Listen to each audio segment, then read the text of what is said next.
Karxanchilik büyük kesip 4-cü qism.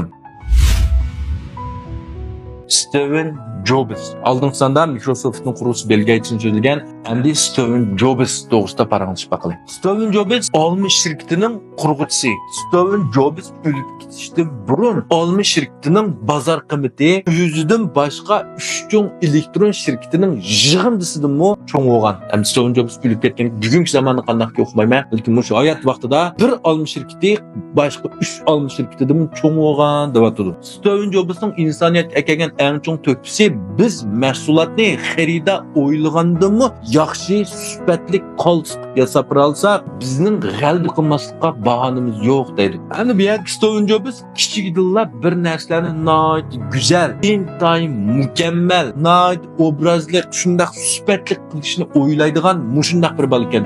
Shunga bu Steve Jobs vaqtidagi olmuş şirketi qarsak, mayli MacBook, mayli iPod, mayli iPhone bo'lsin, har qanday bir mahsulotni e'lon qildigan vaqtning o'zida Steve Jobs'ning kalışı 100%lik ölçemge to'shmay turib, hergiz bu e'lon qildigan kuni bo'lmay qolsa, nima shu shart tushmay qolsa, e'lon qilmaydi ekan.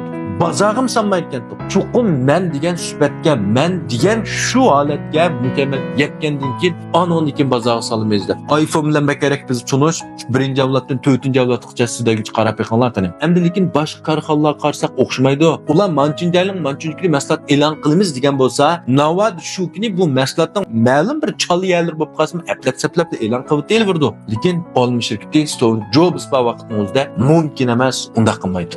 Raqobat pul tepish uchun shunaqa aplab-saplab akirsam, bazaq men baldur kirib olsam, mening baksat bo'ldi, men birinchi deydigan gap. Endi bu Steve Jobs'ning to'kpisi iste'molchilarning ahli yetmaydigan mahsulotlarni o'ttirib chiqara olishlar. Jobs men oldingi ikkinchi son so'zlagan Henry Fordni uzuk tutgan. Ya'ni bu yerda Henry Fordning shu vaqtda degan bir ahliya so'zi korxonchilikda iste'molchilarning ehtiyoji intayin muhim. Ammo biz iste'molchilar tarafidan emas, balki iste'molchilarni biz yetaklab menishimiz kerak. Navada avtomobil ijod qilinishdan burun men bu yerda iste'molchilarimdan sizlarga qanday bir qatnash qurol kerak deb so'rsam, ular menga texnik tizoriq chapadigan, texnik ozoda, texnik rohat bir ot darvosini yasab bering deyish mumkin-di. Chunki ular avtomobildan iborat bir maxluqni yasqilib bo'lganligini asla bilmaydi deydi. Steve Jobs shugo, masalan shu vaqtni faraz qilib qo'yinglar, iPhone telefon bozorga chiqishdan burun shu vaqtning 2010-yillarida